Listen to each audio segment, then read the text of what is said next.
sorts of barn forms, all sorts of agricultural structures, all sorts of structures on a barn, and it follows the SHPO's philosophy, which they've had so relatively recently, that barns were really assessed as far as how a farm operated in terms of crops and production and yield, and its context was mostly in relation to production as compared to architecture. But I think that SHPO is moving more towards architecture as a valid reason for designating barns as historic, and we just saw that in the last year with two recent nominations that were approved. So it's a trend, but having said that, the context statements are still the basic meat and potatoes for how you put your barn in context of other similar resources, which is obviously critical for any designation. I'd like to this up to, I recognize a lot of names and faces, but a lot of you I don't know. Does anyone have burning questions that you want to ask or comments about, what we can be working on together in Pennsylvania? Feel free to unmute yourself and jump in. No one else wants to jump in, I'd love to. Go ahead. I am with Byberry Quaker Friends Meeting House, and we have what we've been told is the last carriage shed in Philadelphia. So it's not a barn, it's a carriage shed. And I'm wondering if anyone knows anything about the likelihood of receiving funding for something like that, that has no per se agricultural, strictly transport benefit. So I would assume are you a 501c3? We are. Okay, and you're looking for rehabilitation money or planning money? We received a Keystone grant for the planning. That's what I was going to recommend, a Keystone grant for construction as well. Yeah, we're not yet through the planning, and it's not, well, there are some emergency issues in the buildings. I don't think the carriage shed is an emergency, so we will be applying for it. But if there were other funds that we might be able to sort of interlace in terms of timing, I thought just pursue some of those, but definitely we'll look at the Keystone. Thank you for that. Yeah. Funding is always a problem, unfortunately. There's not enough money to go around. Okay, so turning back to Mike and Jeff, so the program that you're going to roll out, similar to Adams County. So where are you on that? What's your planning? How can we help? We're pretty far along in the process. We've had a lot of help in conversation with people from the State Historic Preservation Office. And at this point, we have developed, well, I should say, the entire board of the HBFF hasn't been working on it directly. There's a small subcommittee of the group that developed a suite of documentation that sort of establishes the program, the criteria, and the goals, and that has been approved by the board. So the process that we're in now is really sort of the legal review, just making sure that the tax designation of the HBFF would support this kind of activity. And we were sort of fantasizing that we might be able to do a soft rollout of the program this year. We're not quite there yet. We want to make sure all the I's are dotted and T's are crossed. But so at this point, we've got our set sight on perhaps a soft rollout for 2022. And by soft rollout, I mean, so we get some idea of how the logistics of managing this program might be, that we would really limit the scope. So the award amounts would be relatively low, but hopefully helpful enough to encourage people to apply. And the focus would be pretty narrow. We had discussed initially just looking at leaky roofs and helping people keep their structures dry and tight. So at least initially, there's no plan to launch the program looking at major structural things or full-scale restoration projects. So we imagine it will take a couple of years to work the bugs out. The other part of it is sorry, Mindy, is that I was just going to ask what the funding source that's was. that's it. It's going to come from mitigation funding. That Okay. and as you are well aware, that unfortunately there's projects that adversely affect rural architecture, and so the State Historic Preservation Office saw this as a means to perhaps help that type of endangered resource.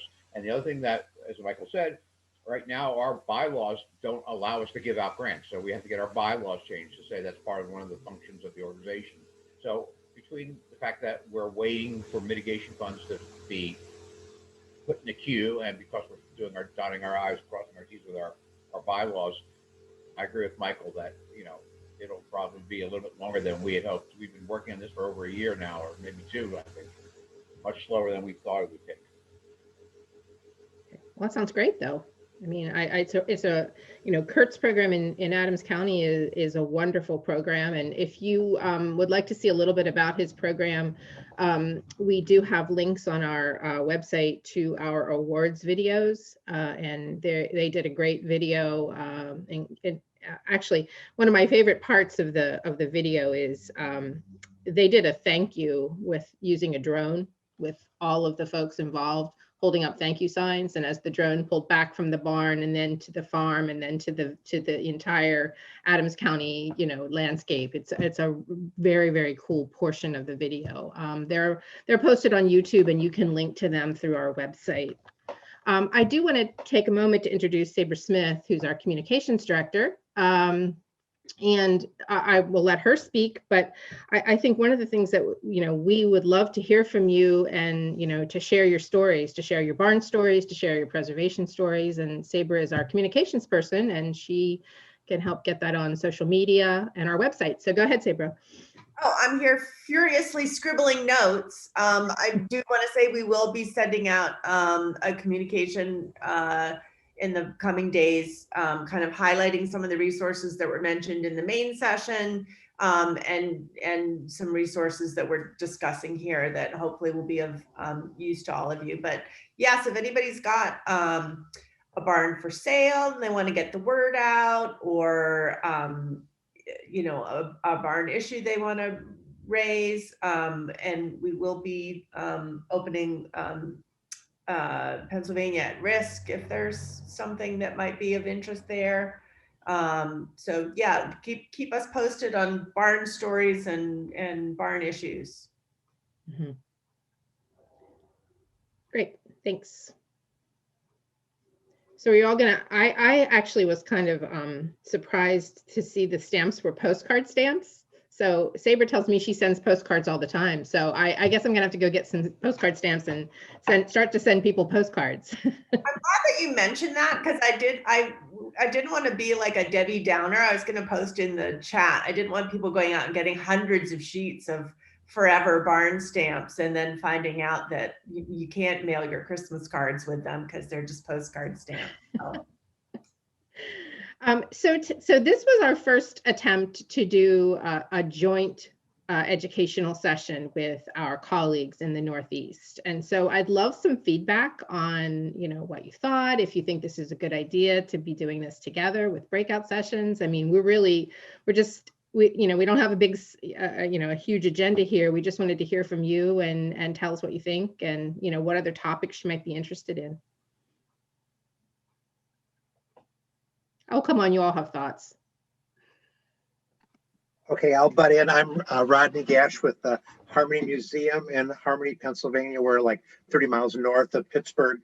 We have a barn that was built by the Harmonist religious group in 1804, and it's one of the oldest barns west of the Allegheny Mountains in Pennsylvania, at least per our research. I was curious if there have been barn workshops or conventions in Pennsylvania, and if there's been any interest in that sort of thing. The barn we use is it's not heated, there's no plumbing, but we use it for weddings during summer and fall, and several other events that we have had there, music concerts. And I've just been curious if, and of course the barn program that Mike and Jeffrey talked, boy, that would be great if that was up and running to have a presentation on that. But I'm not sure if there's an interest for something like this, or if these have been done in other parts of the state. And Well, at our statewide conference in Chambersburg 2 years ago, we did a 1 day on barns, which Jeff and Mike both participated in. But Jeff, you've brought conferences to Pennsylvania, haven't you? We have. Michael and I are both on the board of the National Barn Alliance, and we've had joint conferences with the HBFF. Of course, the HBFF until COVID had an annual barn meeting and tour, and right across, western part of the state, Friends of Ohio Barn has got an ongoing program for decades that has an annual conference and barn tour. So yes, there is a strong interest in our area. Preservation Maryland has had a few as well. So it's out there. It's Pennsylvania's such a big state. It's hard to do any program that seems to fit all types of barns. But no, it's important, and I think I've learned that we fall into several camps in terms of barn preservation. One of the people in the rural folks who actually use their barns as they may have been originally, and then what I refer to as the barns in the burbs, where the farmland around it are no longer there, and the preservation challenges preserving a barn without appropriate contact, perhaps, and certainly without the advantage of having 80 or 100 acres of farmland, is a whole nother issue that always seems to diverge into, when we get into really in-depth barn issues with barn owners. But both are important. Yeah, I thought it was interesting that the comment that was made about not putting animals in your barn and having a pole building for your animal uses so that you can use your barns for other things. And I thought it was an interesting concept because, a lot of times, we get involved when someone calls us because, they say the barn has no use, they don't want to maintain it. There have been a few possibilities floated around, primarily through Congressman Perry, who happens to be a barn aficionado, where they were trying to make it easier for farmers to maintain or to keep their barns, because if you had a historic barn, then it would not be part of your tax basis for your property tax. So you could keep your older barn buildings even if they weren't in use, and it wouldn't count against you in terms of your assessment. But unfortunately, at that point, he went to be a federal rep and went from being state rep, and it really didn't go anywhere. But I don't know, because I'm not a farmer, I don't know if that's useful or if that's something, legislatively that would be helpful or not. I think it is, and one of the things that parallel to that was at one of our HBFF conferences was the fact many insurance companies, if your barn is not being used, won't insure, not only the barn, won't insure your entire property, and are encouraging barn owners to demolish them. And that's an insidious threat to barns that we see if there's any type of statewide legislation that would be able to offset that policy. That's something that I was surprised at learning from other from insurance companies. And back to your point about animals, I just spent the morning fixing the stalls in my barn because the horse kicked one through to visit its neighbor. And most of the time, I have a 19th century bank barn. They're not the best for animals. I mean, the light, ventilation, all the things that are part of progressive farming in the 20th century don't necessarily fit into a old Pennsylvania bank barn. So that comment resonated with me as as a barn owner as well. But we need to make sure the buildings are sustainable. Very few people can afford to spend money on a building they don't have the use for. So the MPC in the past decade, many communities have really done some overlay historic zoning that allows for some sort of dimensional and zoning benefits for people who reuse their barns as part of subdivision land development and even just as part of zoning. So that to me is a thing that we as barn advocates really need to keep the pressure on. Thank you. So other thoughts, comments, desires for getting together or for moving forward on this? Go ahead, Mike. I thought I would just add in terms of barn-related events in Pennsylvania that every 5 to 10 years or so, the Timber Framers Guild will have a conference in Pennsylvania. And the last one that we did was in Lahaska in 2015. And so they're not entirely barn centered, but because Pennsylvania barns are such a unique feature, that most of the guild conferences in Pennsylvania have been pretty heavily focused on barns. And we've also done hands-on workshops. We had one out at Sunrise Mill in Montgomery County last year and the year before, one teaching documentation, another teaching non-destructive evaluation techniques to engineers. And the last one that we did was we led a group of 50 people who had no timber framing experience to rebuild a missing sawmill and stick it back over the river. So, and that was free of charge for the participants. We gave them food, shelter, tools, and in 10 days we tipped up a sawmill over a river. So that's another organization that does periodically do some pretty interesting events in Pennsylvania. And for those of you who joined us a little late, Mike has just purchased a barn in Pennsylvania. He's leaving Vermont and coming to Pennsylvania. I think that's great. Hey, Mindy, this is Rob Williams. I wanted to ask a question. So I'm the chair of the Historic Commission in Tredyffrin Township. That's in Chester County, Southeast Pennsylvania. And we're very much a suburban development. You know, we're about 3 miles west of King of Prussia Mall. We have part of Valley Forge Park in our township. And what we have is we have barns that have basically been developed around with, you know, housing developments, and the barn in one critical case where we have is actually with inside a basically a townhouse community. And it's, of course, you know, underused. But besides all the mess of that, I'd be really interested in connecting with people who have, you know, found adaptive reuse away from, you know, the original agricultural usage, and have really, you know, made vast changes to their barns. I'm looking for creative ideas, you know, in sort of that suburban setting that used to be you know, the Great Valley used to be the breadbasket for Philadelphia. And how are they treated zoning wise? Interestingly, it's on conservation land, but it's privately owned, which complicates things. And the current owner is trying to get out from the albatross that they view they have. So anyway, so yeah, it's a kind of a mess, but I really would like to get some creative ideas to bring to the parties that are involved. Well, I think that so as we send out the follow-up to this, we'll go ahead and send it to the folks that aren't on here, but who signed up from Pennsylvania. Maybe pose that question and see if maybe we can potentially connect you with someone who has worked with that. Yeah, great. Great ideas, or, you know, we're wanting those. Thank you.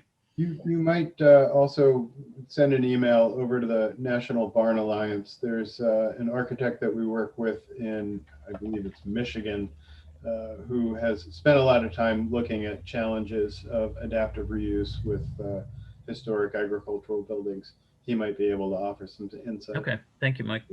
Great. You hit the nail on the head there, right? It's the zoning, and what does the zoning allow?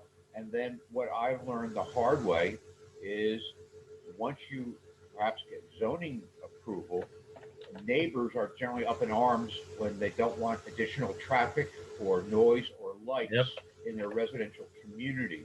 So, you know, it's a triangle. It's the developer, it's the township, and it's the property owner, all of which have to all be in sync, because you can't have 2 points of the triangle or it doesn't work.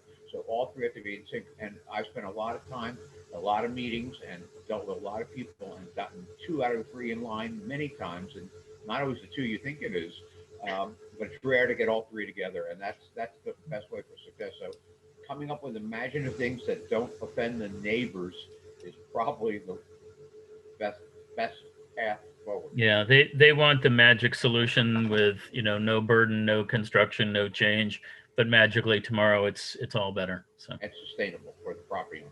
Yep. Thank you, though. Well, and I would share, sort of the cautionary tale. Preservation Pennsylvania, one of our biggest projects was saving the Star Barn, and we did save the Star Barn. We tried to find an owner. Then when we couldn't find an owner, we bought it, and then we spent a long time trying to keep it in its original location. But it was landlocked. It was divided by a highway. You couldn't get there easily from the exit. And when the decision finally was made to allow it to be moved, there was a lot of pushback on that. But the reality is that a lot more people are going to see the Star Barn now, even though it's become, a tourist attraction and certainly not really a barn in the use sense. But these are big buildings with, that need to find a use that's workable, and keeping the Star Barn so that everyone could drive by on Route 283 and see it was not really a long-term solution for that building. It was moved with permission from the National Park Service, so it did retain its National Historic Register status, and it is restored.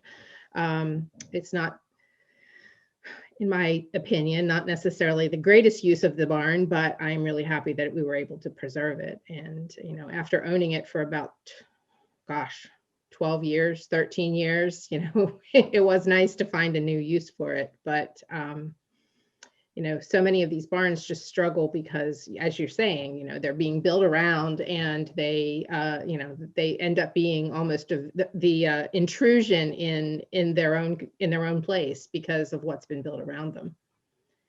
Well, and I'll just add that we do occasionally get, a call or an email from somebody where a barn is, I was going to say threatened, but that it's on the brink of demolition. And as I think we saw in the chat for the larger room, people said when it's demolished, it can either end up in dumpsters, or it can end up, if somebody knows about it, potentially being reused or moved. So if anybody becomes aware of a situation like that, we're always happy to, use whatever communication platforms we have to reach out to people and try and get the word out so that, there's a potential for it to be moved or the timber's reused. Well, I want to be respectful of your time, and this does just go till 5:30. We have a few minutes built in case if anyone has anything burning they want to share or tell us what you would like to see moving forward. Or feel free to email us if something occurs to you. Hi, this is Amy Claire. I was wondering, anybody have any connections or information on salt glazed tile silos? We're trying to restore ours, and we are not getting anywhere, but we're not in Pennsylvania, we're in Maryland. And we have tried to reach out to some Pennsylvania companies, but we're not having any luck at all. Anyone? Anybody got any thoughts on that? I have no idea. If it's not made out of wood, I usually don't deal with it, but I've got to imagine that we know it's a long shot, but it is sort of, it's connected to barns, beside the barn. Again, I think I'd say you might go ahead and just send a quick email to the National Barn Alliance address, because they have members all over the country and various expertise. So somebody there may have some insight for you. Okay, great, They're much thank more you. common in the upper Midwest, where they're much more viable to this day. I just did a project that there's on silos, because we're doing a project for a township that has a concrete stave silo, and just trying to document the silo construction industry and the changes and how they went from wood to tile is not very well documented. And it's a relatively new phase in terms of our agricultural architectural studies. Okay. And we'll include the information about the National Barn Alliance in our follow-up email, so you have that contact information. Great, thank you so much. Okay. Well, thank you all for joining us on our first foray into a joint webinar. Please feel free to email us. Look for follow-up email following this, and we hope to see you again, maybe someday in person, but happy to also see you on Zoom. Thank you so much. Bye. Thanks for organizing with the